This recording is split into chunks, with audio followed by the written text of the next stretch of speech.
unleavened bread here kana kweti. Hallelujah. Ndoda kukwazisa imba ya Mwari nezita raJesu Kristu titi. Amen, amen. Protocols observed tati chingokwazisana. Asi kuti yomwe ya mchene wa pakati pedu. Watiri kuda kuti urambe uri pakati pedu. Usawana chinodzivisa. Hallelujah. Ndichazviita nomwe mutovo sekutaura kwandiri kuita tine vapweri pakati pedu. We want to involve them in the work of the Lord. Hallelujah. Ndichataura ndichitamiksi marudzi nemarudzi. Hallelujah. For their benefit. Amen. Hallelujah. Amen. And along the way, ndichazodana mwanakomana zake ambotiverengera one of the scriptures. Hallelujah. So that we have them paying attention to the things that we are doing. Hallelujah. When time is due, I will let you come and read the scripture. Hallelujah. Ndakukwazisa vasina mbiriso. Hallelujah.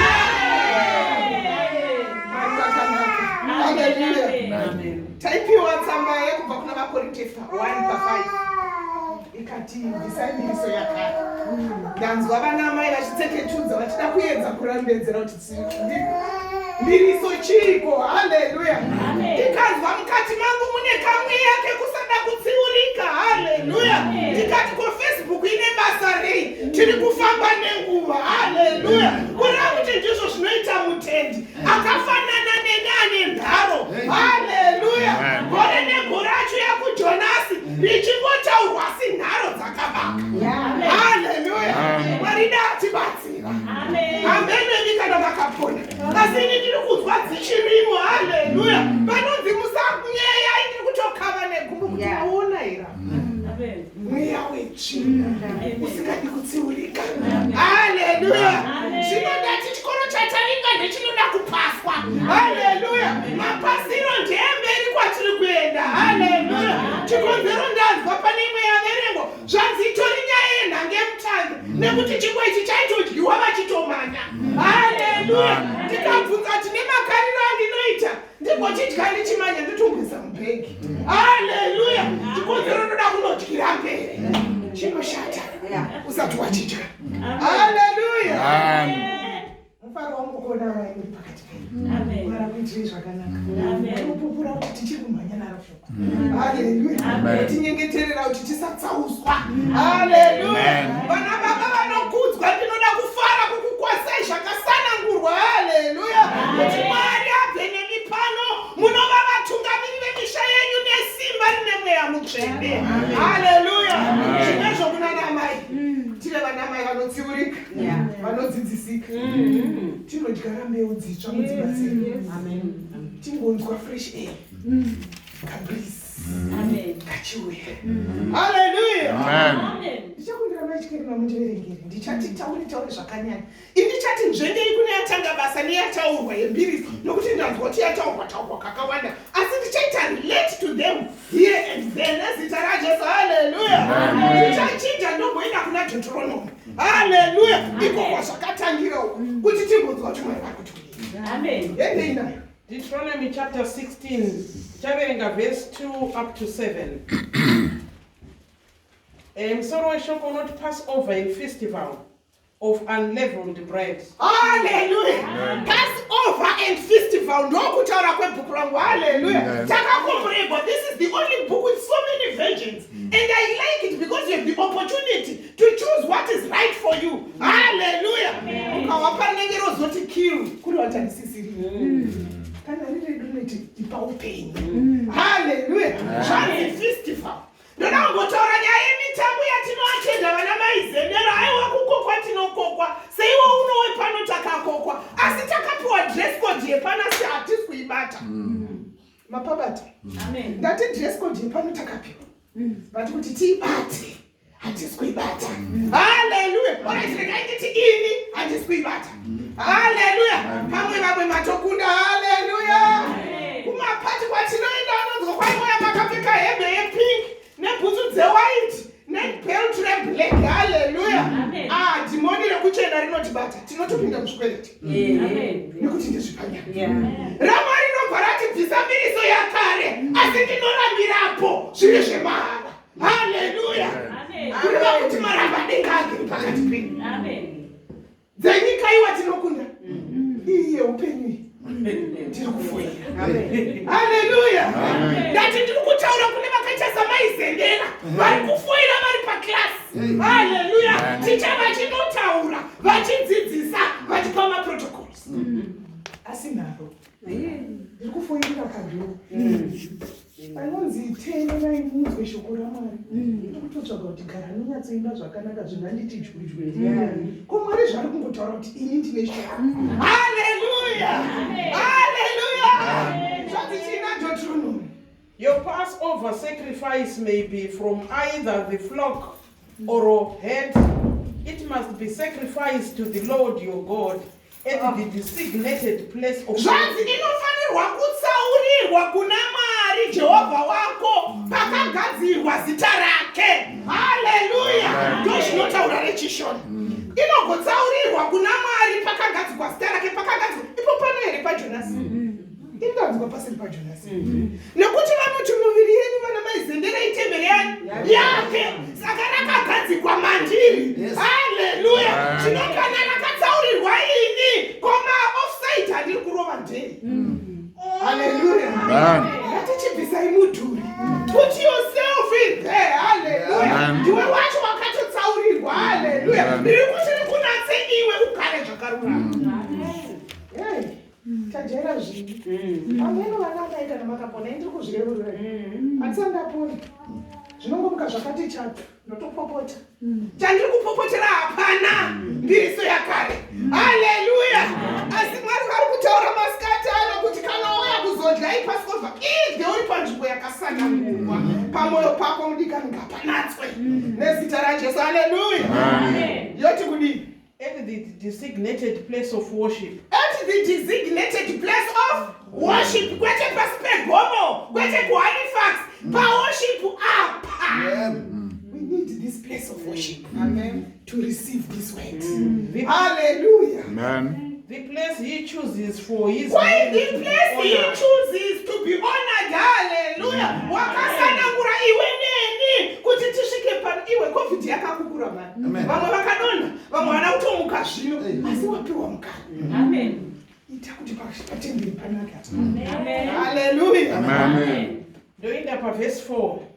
Let no yeast be found in any house throughout your... Zvanzi hakutombofanirwi kuwanikwa mbiriso mudzimba dzenyu kwanzi house. Hallelujah. Kurati Mai Zendera pavanobva pano havasi kunogara mugomo. Because vamwe tinofunga kuti holiness iri pasowe. Hallelujah. Vamwe vedu vofunga kuti holiness inoramba iri paJonasi. We are going back to 7 Conal Drive. Hallelujah. Zvanzi ngainogara muimba mako. For how long? For 7 days. Hallelujah. Ngatimire ipapo. Zvanzi ngainogara mumba mako for 7 days. How many days are they in a week? 7. Saka hakuna zuva rainofanirwa kushayikwa mumba mako. Hallelujah. Haina zuva kwete kuita sekunze makuseni kunonai manero kuita sino takaiona weather yedu UK ma last days hailstones makuseni after an hour varabuda pasina 2 minutes kwanembe. Hallelujah. Kwanzi ngainogara kupiko in your house. Let no yeast be found in any house throughout your land for those 7 days. Kana nemunyika yako for how many? 7 days. Gainditaura kunyangana nyika sana Mai Zendera. Tichitaura nemadzimai kuti tichitaura ikona kutaura. Ini ndinozoda kuita kavhila umagozo inyika kaneland yatinoda. Zvanzi nyibiriso haitombofangwe kucrossa nekuminda kupi? Ikoko. Hallelujah. Zvinozi kufunga kuti unako unofangwa kuva pano kana taakuma project ekuZimbabwe hauori hose ngahusana. Haingatibatsiri. Tiri kuvakira vana vedu matambudziko. Vachagara mudzimba dzakatukwa. Vachagara munyika dzakanyadziswa. Hallelujah. Nekuti kwaichisa acheri musi wachinorimwa. Hallelujah. Richasvika zuva rachichaenda. Take stock of your life. Amen. Kana tadzokera kumaguta ngatinochemai. Nemuminda medu tichema kuti Jehovha ndakakutadzira. Ndakanga ndisati ndaziva. Hallelujah. Because takafamba nechivi chenyama. Hallelujah. Zvinotaudza chamweya muchena. Hallelujah. Amen. And when you sacrifice the Passover lamb on the evening of the first day, do not let any of the meat remain until the next morning. Do not let any remain. Hallelujah. Pick and choose semubuffet restaurant yakanetsi. Hallelujah. Sesume kugara tikaenda kuChinese techinospecialize mawings nekuti atoda kuzvimwe zvamuri kusiya zvinoti hapanya chinofanirwa kudini kundosara. Hallelujah. Nokuti mwana kuzodya pasika yamwari. Zvino kana uchine tumakohwa turi kusara uri kurasikirwa. Ndanzwa pano nyaya yekunzi hatichisiri vaya vanoita upambi inonzi chi sexual immorality yekuti takuonekwa zvikomba nezvikomba zvakasopfuura but vana Mai Zendera tichiri kuwanikwa muupfambi hwekupfika nyuka tiri munhema hwekupfika nyuka tichiba zvinhu zvekumabasa nekudzingisa vamwe mabasa hatowa comfort tiri mudzimba dzedu. Amen. Pane vamwe vasiri kurara nekungopilota kuti munhu unonetsa sei. Asi mbiriso ari kuidii ari kuitaura kuti yakabuda mari kambiriso kakare maidati batsira. Ndaida kuti mundiverengerewo verse 5. Verse 5. You may not sacrifice the Passover in just any of the towns that the Lord. Hallelujah. Kune nzvimbo dzakatofanirwa kuti zviitirwe zvinhu izvi. Imwe yacho ndatoitaura. Paine mudzimba dzenyu nekuminda yenyu nemuvana venyu. Hallelujah. Dai Mwari atibatsira. Yoti kudii? You may not sacrifice the Passover in just any of the towns that the Lord your God is giving you. You must offer it only at the designated place of worship, the place of the Lord your God chooses for his name to be honored. Why the place which God chooses for his name to be honored? Ndoda kuudza umwe munhu ari pano nhasi kuti iri shoko rataurwa panoka hauna kumborinzwa richitaurwa kumasvingo kwawakanga uri gore riya. Haleluya. Nekuti rarakangofanira kuva repano. Kuna mama pane zvamatonzwa pano zvisina kumbotaurwa kwamakabva zviri kungoreva kuti kupona kwenyu kuri kuda kuitirwa pano. Haleluya. Saka ndiri kuda kutaura kuno umwe munhu kuti ukati kuuya kuno inyaya yendameda rega ndidane Zaki mhani zvinyatsoita. Zaki bring your scripture. Zaki come with your scripture. Hallelujah. Zaki say it. Hallelujah. Then it will make sense. Go on, Zaki. There was a certain man from Ramathaim, as 26. 26. Yes. Yeah. And she said to him, as surely as you live, my Lord, and the woman who stood here beside you praying to the Lord, I prayed for this child and the Lord is granted me. Thank you so much. That's Zaki's version. Amen. What does yours say in Samuel? 1 Samuel Thank you, Zaki. Don't go verse here. 1, verse 25 to 26. Verse 25, the heading is Samuel's birth and dedication. Yes. Verse 25, 26. or verse 26. Tell me Say, about 25 anyway. after sacrificing the bull, they brought the boy to Eli. Said, do you remember me? Hannah asked him. I am the woman who stood here several years ago. Hallelujah. Tikarova profile road inouya kuno kuJonas. Year after year. Hallelujah. So today I'm saying someone has to say this like Hannah. Remember me, I'm the same one who used to come to Jonas. But because today I've been saved. Hallelujah. Iriso yakare yachibuda mandiri. Nekuti zuva yakasanangurwa nenzvimbo zvakatana. Ruponeso rwava mukati memba yangu. Amen. Hallelujah. Zvanzwika here. Kwaye Hana akataura akati ndini uya anouya makore ese. Kana ipo pano pana Mai Zendera vanouya makore ese. Asi tiri kuti today it's a different day. Yes.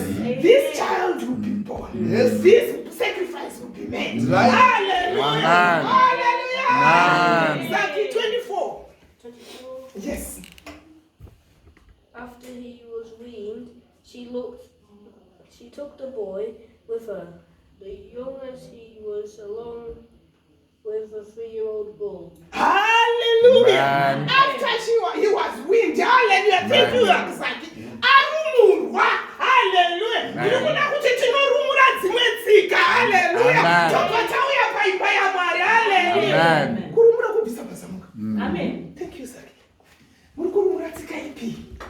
yamunodzoka nayo kuna Mwari.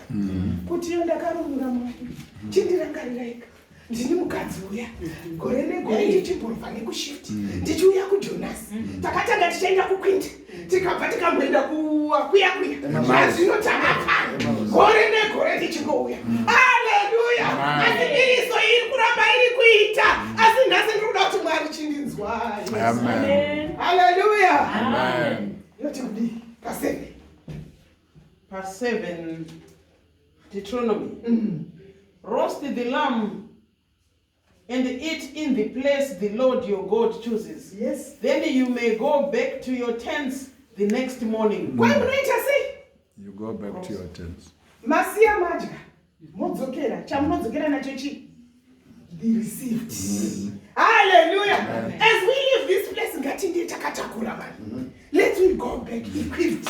Let me go back with something in our hearts. Hallelujah. Isti akare yabva mane moyo munyoro. Hallelujah. Nakuwaya tapuka kwane zvichoma. Hallelujah. Kuzvikudza kwabva kwane zvimwe. Hallelujah. Yaye kuna kuti zita rangu rizikamwe kwete raMwari zvabva. Hallelujah. Amen.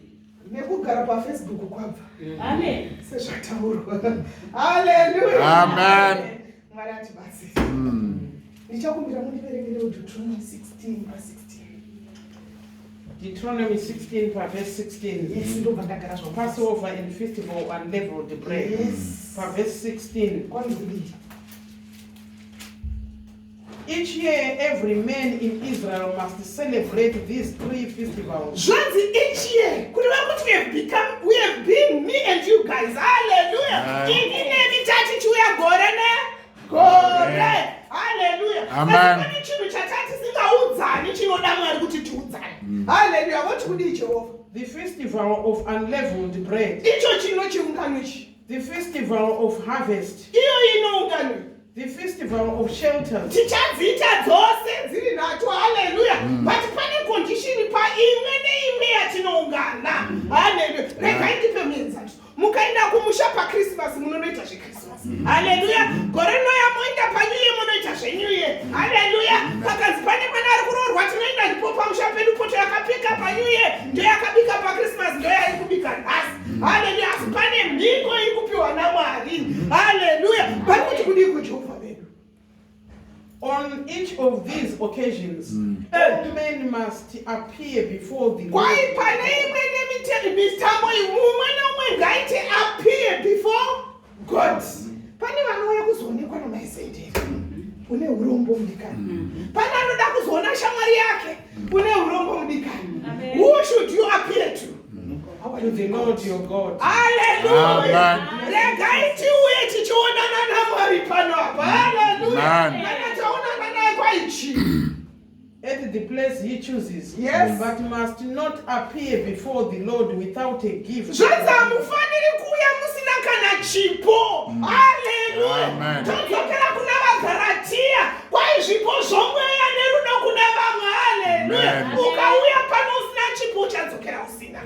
Amen. Mwari ngatibatsire. Amen. Saka wauya nechipo chipi? Kana ruri rudo itirai vamwe. Pasina chinhu chinoitai chikwereti cherudo. Hallelujah. Tirikuuya takabateiko paimba ino? Gore negore. Hallelujah. Ngatipapo tinopa jamba. Tiri kungodzidzisana ichavako Pasika, ichavapo chirayiro chichavapo Pentecost. Kuri kunzi uyai makabata chipo chokupa paimba yaMwari. Hallelujah. Amen. Kodzi kudii? All must give as they are able.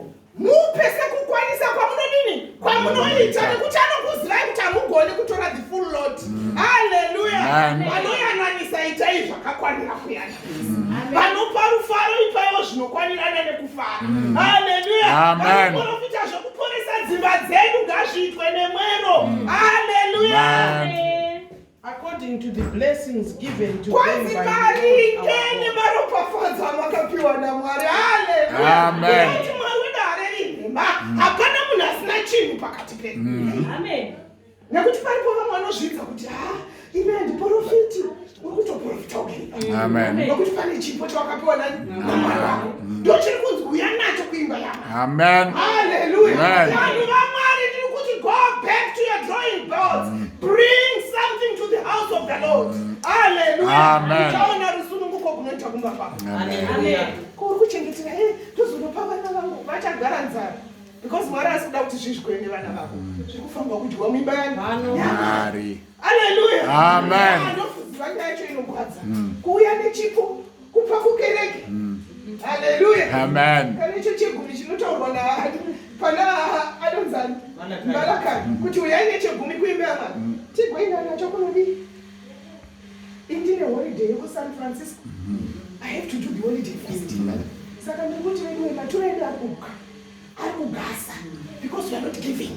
Hallelujah. Amen. Kuzouya paiko panyaya yembiriso. Zvauya nekuti imbiriso igere mamuri kunyima hakudikanwi. Hallelujah. Amen. Ndapedza nemi. Mwari atitirinya. Amen. Hallelujah. Amen.